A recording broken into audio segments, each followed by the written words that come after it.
All right, let's talk about the good morning. This exercise is definitely in my top 5 favorite for a wrestler just because it just makes an incredibly strong posterior chain.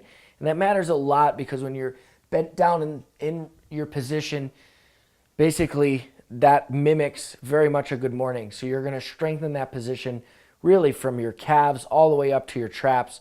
So your entire body, even your neck, is going to get stronger from this exercise. So it really nails your whole backside.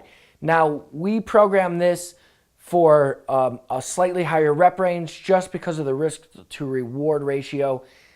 Doing this for a maximal effort is definitely a dangerous way to do it, but doing it for a slightly higher rep range is a phenomenal way to do it, and it builds up some muscle in that posterior chain, which is what you want as a wrestler. So first thing I want to talk about, because I was talking about maxing out and how it can be a little bit more on the side of making sure that the technique is proper, we want to make sure that we have safety bars set up right every single time. And where do we set those safety bars? Before you even put weight on the bar, take the bar out, walk it back, check.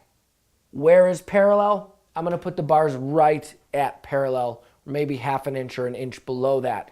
So that way, basically, for some reason, if I'm tired, I can just set the weight down right there and there's no long distance to have to travel. So let's kind of talk about this exercise. First thing I'm going to do is I'm going to grab my hands probably a little wider than my squat position with my hands just because I want that bar a little lower for just stability. So I want to put that bar nice and low on my back, really toward my lower traps, which is a little bit easier with a wider grip. My stance is going to be my squat stance. It doesn't have to be. If you want to do a variable, then you can go a little wider, which is going to mimic more or going to put a little more tension in the glutes.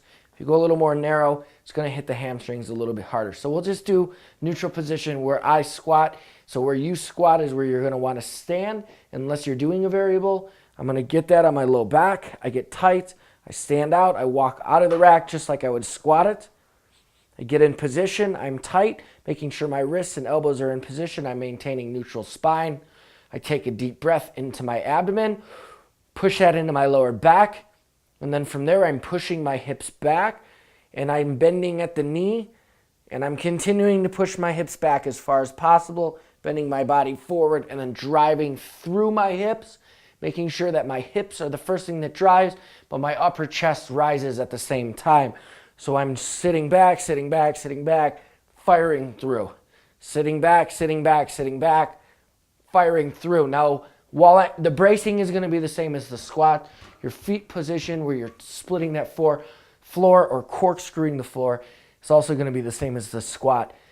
So you want to really get tight, but you're going to build a lot of muscle in that whole posterior chain, which is incredibly important as a wrestler. It's going to make this position very comfortable for you because you are strong in that position.